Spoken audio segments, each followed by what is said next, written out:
IPL 2026 match number 69 అనేది Rajasthan Royals versus Mumbai Indians మధ్య జరిగినటువంటి మ్యాచ్లో రాజస్థాన్ రాయల్స్ గెలుపొందింది.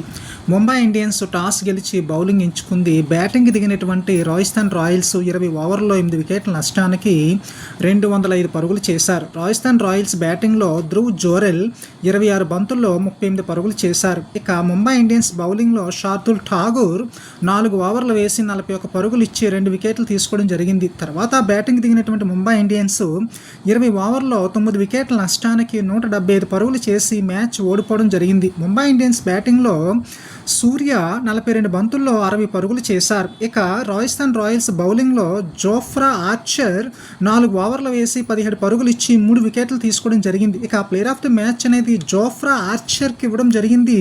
ఇతడు రాజస్థాన్ రాయల్స్ ప్లేయర్ 4 ఓవర్లు వేసి 17 పరుగులు ఇచ్చి 3 వికెట్లు తీసుకున్నారు. అదేవిధంగా బ్యాటింగ్లో 15 బంతుల్లో 32 పరుగులు చేశారు.